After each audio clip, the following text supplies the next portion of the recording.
Welcome to Digital Marketing Domination, the go-to podcast for digital marketers. Each week, we dive into proven digital marketing tactics, cutting-edge tools, and real-world case studies that help you dominate your market. This is your playbook for digital success. Welcome to another episode of Digital Marketing Domination. Today, we're excited to welcome branding expert Fabian Geyrhalter. Fabian specializes in helping companies achieve brand clarity, and he'll be sharing how a clear brand can set your digital marketing apart. Let's jump in. Welcome to the show. Hey, it's great to be here. Thanks for having me. Looking forward to this. You know, we are excited. So this is season 2, episode 2. And when we talk a lot about marketing, a lot of times people bring up brand. So in your opinion, what does brand clarity mean? Yeah. You jump right into the key element. For me, brand clarity is really everything, right? The idea that if you know who you are as a company, as a brand, if you know who they are on the other side, right? Like who's buying from you, who's interacting with you, and why? Why does it matter? Why do they care? Why do they care over one company, one product, one brand over the other? And you put this all together and then you bring it to life. Makes it sound very easy. But if you do that, then you have brand clarity. It's really 360. It's really all encompassing. So I got to ask you, how did you get into the branding side of marketing? What's your background? Yeah, so it's actually not too far-fetched. I studied communication design. I was very much focused on creating logos and brand identities for companies, and that's what I've done for a long time. And then I ran a branding agency for a good 12 years or so. And at some point, you realize it's nice to create these beautiful logos, but it goes deeper. It goes much deeper. And so I got more and more into brand strategy, started writing a couple of books about it, and then made that my focus of my career to really figure out the underlying reasons of why people actually are going to be attracted to a certain offering. So, you walk into a company, right? Let's pretend it's a company that does B2C.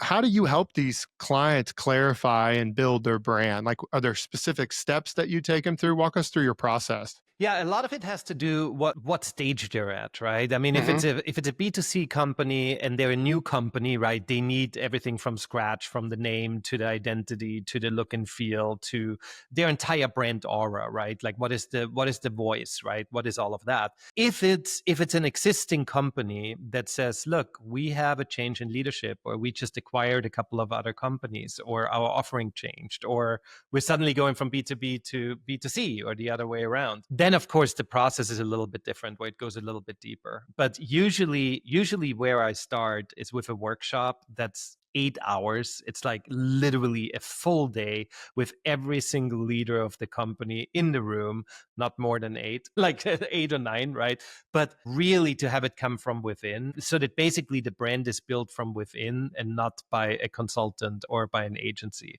And I think this is super, super important for your listeners, because agencies usually say, we have this, we create your brand. But that's not how it should be. It's your brand that needs to come from within, right? No, it needs to come from your core values as an organization that your employees possess. It needs to come from how your customers see you and what your problems that you solve. So I'm sure you work with a lot of companies that say, I want to do a rebrand, right? I don't like our color palette. We've had it for 20 years and this needs to change. When somebody like that calls you, what do you say to them, and what does that process look like? I mean, look, if you think the colors are the issue, right? And you're heading there already, right? If you think the colors are the issues, let's look a little deeper, right? Is that really a problem, right? Let's look at your competitors. Where are they going? What's happening in the industry? Are you falling behind overall, like as an innovative brand or as an exciting brand? Are the colors just going to paint the pig, right? Or is there something else we need to do? That's usually the first questions, right? Sometimes it's true. Brands go stale, right? I mean, you go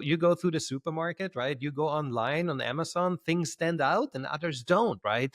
And, it goes through decades of, like, you go 10 years and then suddenly something needs to change, right? So you do need to adjust, but usually it should happen. There should be a bigger reason behind it, right? And you should take that opportunity to really rethink who you are as a brand, not just how you look as a brand. So if I'm listening to this and I'm saying, I've been thinking about doing a rebrand, what would be reasons why a company should do a rebrand? Because sometimes companies think by rebranding, we're going to magically make another $5 million, right?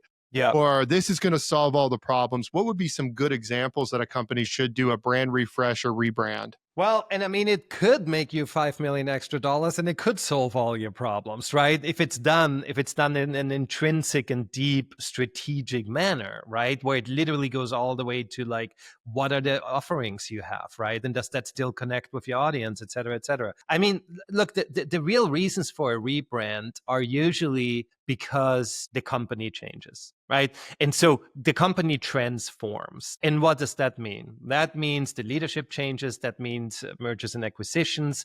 That sometimes also means regional differences, right? Like something changed or the competition changed. You know, you're suddenly seeing a huge change and you yourself need to pivot, right? I hate the word pivot because usually that means like, you screwed up. But sometimes you literally have to evolve, right? And you transform. And that's when you really need a rebrand or a brand refresh. Sometimes just a refresh does enough, right? You're spot on. I mean, our agency has been around for 33 years and we're in the middle of a brand refresh right now. And for the first 20 years of existence, we specialized more on direct mail marketing. And over the last 15 years, especially in the industries we serve, we became a paid media giant, but our brand hasn't followed suit with our product offering. Those were really good points to talk about in terms of the evolution. Is there any other ways that you see that companies should do a brand refresh? Well, I mean, one thing I want to add to what you just said, because it's such a great example, right, of your own company and how it changed. What rebranding really does is it provides opportunity. You're suddenly like, oh my God, like we could be this in the future. I know we've been that, and it's hard to let go, and there's legacy and there's feelings. But in reality, it's like, okay, if we can actually really cater a new image, an entire identity around us to our actual customer, not that one that we used to have, right? And then we make excuses and we kind of like find our way to explain our brand to people. Wouldn't it be great if it just sticks, if it just lends, if it just makes sense, right? And you don't have to come up with these excuses. Not that you do, but like others might, right? You're spot on. You're listening to Digital Marketing Domination. We'll be right back after a word from our sponsors. For more than 30 years, J&L has been driving automotive dealerships to success. Our roots run deep in the automotive industry, giving us an unmatched competitive edge. With over 1,000 satisfied clients harnessing our industry-leading technology, we are your go-to experts in direct and digital marketing.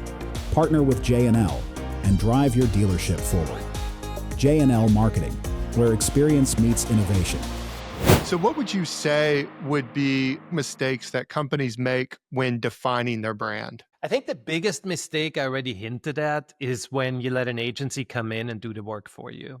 Then you have someone else's ego and creativity drive your own strategy. And that just doesn't work. Or you do it too late. You do it too late where we basically have to fix things, right? So that's usually the points that I would make. So you brought up a great point. First step is to kind of get everybody in the room, probably your leadership team or your most influential employees, and have an 8-hour session. In that 8-hour session, kind of what do you cover? And then what are the next steps after that? Yeah, so in those 8 hours, I almost want to call it brand therapy.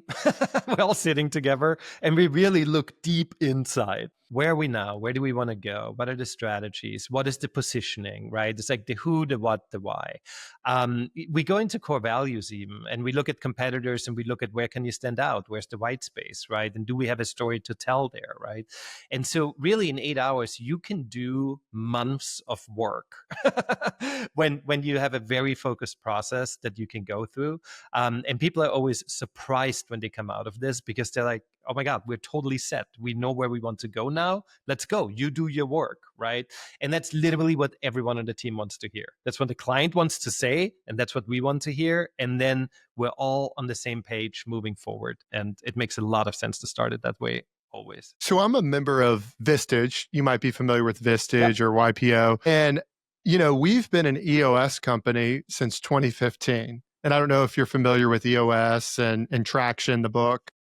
Yep. And it's crazy to me how many small to medium-sized companies are now starting to get into EOS. Does that help when you go into a client and they're on something like EOS where they have their vision traction organizer built out, where you can kind of say, okay, well, part of this work's done for me now? Yeah, it absolutely does. It absolutely does. And then it just depends on how often they actually do it and how updated it is. And really who in the company is actually leading that effort, right? Because sometimes it's like, if the board gets involved or if the entire C-suite is involved, then suddenly things might shift a little bit, right? Sometimes that's a little more of a singular point of view. It's a great jumping off point. Absolutely. Sometimes, depending on the size of a company, I mean, I'm working with a 2,500 people, billion-dollar company right now. It's like huge, right? With them, it's actually going through rounds of internal stakeholder, emails, right? Where they just answer 2 or 3 emails, questions, right? And then we slowly formulate it. So size has a lot to do with how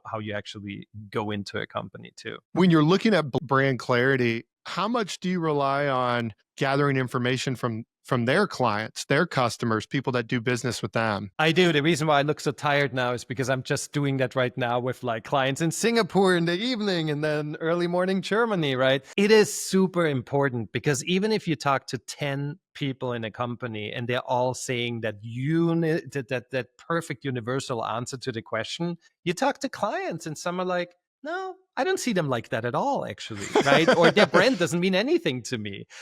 So it does happen, right? It does happen, which doesn't mean that the company doesn't work for them, right? And they're not in sync, but it does happen with some clients when I go through this exercise. There's a lot of business owners that are potentially listening to this. What would be some key questions if I'm a business owner or I'm a key stakeholder I should be asking myself about my brand? I think in the end, everyone knows the typical things, who, why, what, right? But the most important thing is, and it's so easy to say and it's so hard to do, and most people never do it. If you would go through your day thinking from your customer's perspective, everything would be different. So the idea, that you actually are, and it's this overused marketing term, empathy, right? But really that changes everything. So when I start any of my brand projects, I say, you're important, we're important. But really, all of us don't matter as much as the client, the customer, right? So if we go through the entire process and we take all of our egos out of, we think this would be great and this would be fantastic and this color and this logo and whatever, right? If we start thinking about what's the actual user flow, where do they enter? What do they want to see? How do we differentiate from our 5 competitors at all those touch points that we can really own, right? That we earned, and then create trust along the way? It's very much like a digital journey, to be honest, right? It's just that the brand is the one that actually does the heavy lifting, right? And then digital turns more into an execution. So I'm big on different tools and tactics and stuff. Is there any specific tools that you would recommend for businesses to use to help them create that clarity of their brand? Yeah, the best tool, and this is most probably not the answer you're looking for, but the best tool is Brains. Brains is a wonderful tool, and it's underutilized. And with AI, it's going to be even more underutilized, right? Because we're just looking for the quick fixes and the quick tools and the quick apps that can help. But really, the biggest tool is just stop and think and take time to think, and don't be sidetracked too much what everyone else is doing, and really think about, like, what do they really want, right? Imagine you walk into a car dealership and it would work differently. Wow. Like just like that. How could it look? How could it work? Right? Like, what could that experience be? Right? It's an apropos, suggestion, but it's also one because I was just at a car dealer yesterday. You don't like being there for 4 hours? What? Who says that? Don't put me on the spot. Look, I might really enjoy being there for 4 hours if it changes, right? But it's so different if I walk in for a service than if I walk in to look at a entry level car than it is when I look at a super high end car. Very different customer journeys, very different expectations, and the brand needs to act very differently. But that rarely happens, right? So the idea of Brains, it's not me trying to be cheeky. It's really like, if we just sit down and we really rethink and we're bold enough that we say, how could it be, right? That's when it gets exciting in the world of brand and differentiation. So obviously I do a lot on the paid media side. So let's talk a little bit how Clarity will work with your digital marketing or your marketing strategy. How do you marry those two together so they work simultaneously? Yeah, so it goes back to the 360-degree approach, but what this brings up is something really interesting. I talked to a growth marketer the other day, and he said, "Look, all of my clients come to me and they say, 'Hey, we're not getting the ROI out of our ads. We're not like, where do we need to spend? Where do we need to stop? And he says more often than not, he comes out of this and says it's actually a brand problem. Like we actually don't know if we have the right story and if we reach the right people because of that essence. So to me, it's less about how does the brand integrate nicely, which of course there are ways, right? How that can be done. But it's more about making sure that if you see a problem in your growth digitally, sometimes it might not be the agency that's to blame, right? Like sometimes it comes from within of like, maybe we're not having the right message, right? Maybe we do need to think about that. Do you have an example where you had a client that they had a brand that maybe had gone stale or really wasn't clear and you transformed it? And what did that do for the business and the organization? Yeah, I mean, I've plenty of examples of that, and usually what it does is it does different things depending on the client's needs, right? So we had a client, they were in the financial, they were a financial remittance company out of the UK, and for them, it's exactly what you said before. They went stale. It felt like there was no heart and soul anymore. It wasn't really like connecting with the new customer. And we did a 1-month sprint where we just said, okay, let's tweak. Let's tweak social. Let's tweak the logo. Let's tweak this, but like small tweaks, right? Because they're worldwide and you can't just change the logo. You can't make that. And then afterwards, they did a survey and people said they understand the brand story suddenly. They feel much more attracted to it. Something changed. They can't put their finger on it, right? And I mean, that was a huge success, right? But sometimes it's if I work with companies that rebrand and the name changes and the logo changes and we do all that work, sometimes it's insight. Sometimes it's culture. Sometimes people are like, you know what? I'm energized again to work here. Like I know our future. I understand our vision. This is cool. This is exciting, right? So it's like it helps HR. It helps, getting new employees in, retaining employees. So it really depends on what the problem is, right? So one of the things that I always struggle with is everything that we do is track and measured, right? So we're spending time in GA4, we're looking at the analytics in terms of the paid media and the SEO. On the traditional side, obviously we're measuring the impact or the lift. How do you measure, you change your brand, you do a refresh, how do you measure that if it actually works or it doesn't work? Great question. It's one that I get a lot, not only from you, but also from clients, right? It's like, what do we do here? What are we spending this money on, right? In the end, it's actually pretty much the same. Like you need to set goals coming in, right? And what is that goal? Like for you, it's like ROI of like literally we have to hit that KPI number. Mm-hmm. For us, very often it is, like we need to make sure that the brand sentiment changes this much. That, like the complaints go down on social. We need to make sure that we have more engagement. We need to make sure that, like our new product is going to fly off the shelves quicker because of the work that you do on the packaging and on the brand design, right? So it really depends on that. But long story short, set goals, hold people accountable like you would a digital agency, right? I mean, if you create brand just to make it look better,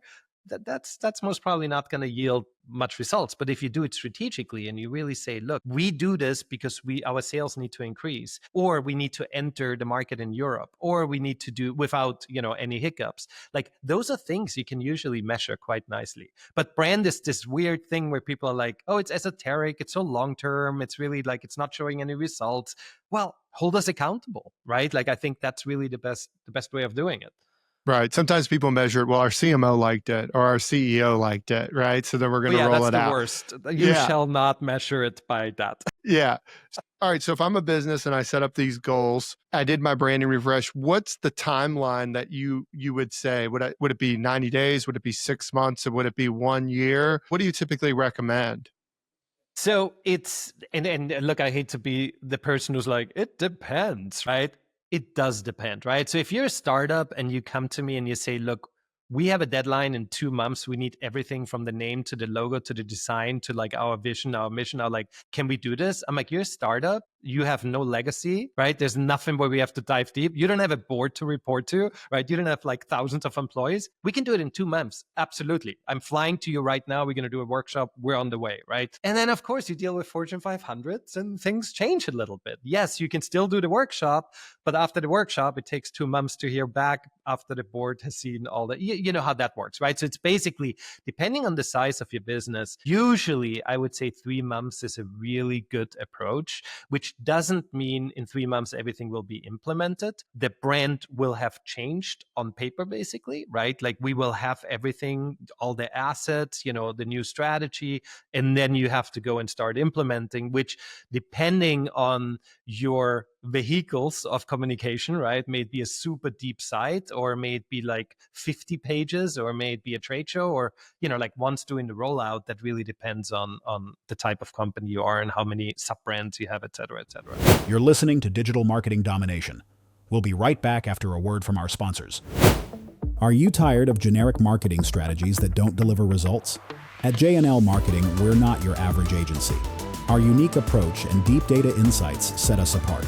With a 92% client retention rate and a focus on personalized campaign management, we're here to provide your business with the advantage it deserves. Visit jnlmarketing.com to learn more about our industry-leading digital marketing services. So I'm going to ask you a little bit of a harder question. The biggest thing right now, especially with the online, with social media influencers, is how do I stand out from the competition? So what would be some recommendations that you would have if I'm a small, medium-sized business and I truly want to stand out from my competitors? Yeah, it's actually not that difficult of a question if you think about everything we talked about so far, right? That idea of, well, the only way you can stand out is to not blend in, meaning don't be afraid to be different, which everyone is afraid to be different because it's like, oh, that's how the industry works. We got to fit in. And then they're all surprised that we don't stand out. Well, that's exactly the problem, right? And then you become the liquid death, like of waters, right? And suddenly you have a brand called Liquid Death, and it's completely insane. But their strategy was spot on. They're like, look, we're for punk rock kids, and we're doing something that looks like a beer can, but it's water, and we're different, and we're born to be different. And now they take a huge stake of PepsiCo, right? I mean, they're competing head to head, right? They have Super Bowl ads. I mean, it's insane. So that idea of don't be afraid to be different and don't be the only one that does something different from your competitors, because your customers will see it, they will feel it, and they will either be attracted to you or not. And you have to be okay with that. You have to be okay with excluding some in order to attract some. That's kind of the idea of branding, because otherwise it's blending, right? Like it's just like, okay, here's another one, right? Like it doesn't matter. There's really no heart and soul. So you've probably had clients come to you and say, I want my website to look exactly like my competitors. Just put out my name and maybe make a couple tweaks, right? So you're saying that's not the best strategy.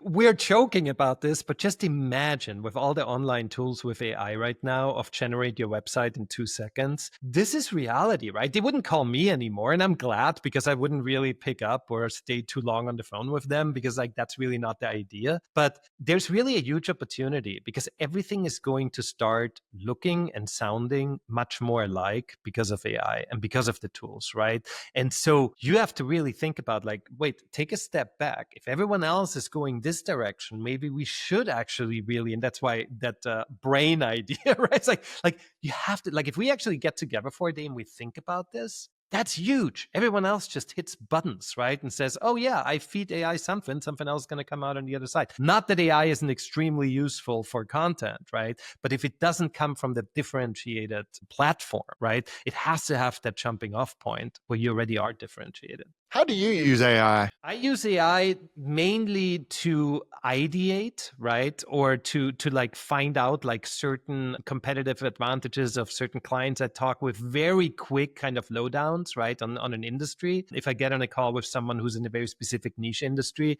helps tremendously. It helps with all the stuff that's not too much fun, right? So it's like research, calculations, going over contracts, even deriving contracts that I can send my lawyer and say like, look, I already started, right? Like things like that. It's extremely useful. And then on the brand side, it does help tremendously when you have an idea and you want to execute it very quickly, just to see if it sticks, right? You don't need to spend 12 hours illustrating a background of an ad.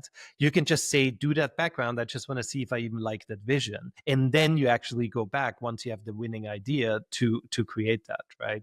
Or create lots of things, right? There are lots of background patterns that have 3 colors, and these are the prompts. And then suddenly you have an entire array of imagery that a brand can use that is brand correct. You brought up something. I've had a lot of success with using AI to help summarize documents for me. I'll get like a 45-page market research document, and, it would take me a couple hours to go through it and to be able to combine all that data and put it in a summary. So then from there, I can kind of figure out where I'm going to go. And then you brought up contracts. I'm using AI a lot to read some of these long contracts that I'm getting from large clients, 70, 80 pages, before I send it to my attorney to save some money. Great point. What would be some specific tidbits or things that maybe I haven't hit on yet that you think would be good for the audience that's listening? I mean, look, brand is such an esoteric thing. You think about a logo, you think about that and nice to have, right? Or you think about something that we do every like 10, 15, 20 years, right? But in the end, start thinking about branding as kind of like an insurance layer around your company, where if you're the one that actually knows exactly how to attract your audience and why you're different and why you exist, and you have this unspoken connection with your audience because of who you are as a company and how you treat them and how you work versus others, that's a huge competitive advantage, but it's also an insurance. Like if you suddenly need to go higher in your prices, or if suddenly there is something that they don't like, they're going to forgive you because they actually like you as a brand, right? That's correct. Pretty important, right? So don't really just be bold, think differently in your industry. Your audience is ready. You will stand out. It will be reflected in your sales. And don't think about the word brand too much. Oh, and then you got to live up to your promise, right? Yes, you have to live up to your promise. Of course. Yeah. And that's why it needs to come from within, because if it's from within, everyone is excited about it. Well, Fabian, you've given us some great insights. Thanks for being on the show. Really appreciate it. Hey, I enjoyed being here. Thank you. All right. Well, thank you guys for tuning in to our episode of Digital Marketing Domination. We hope you found this conversation with Fabian on brand clarity valuable. If you've enjoyed the episode, don't forget to subscribe and leave us a review. Thank you, everyone. Have a great one.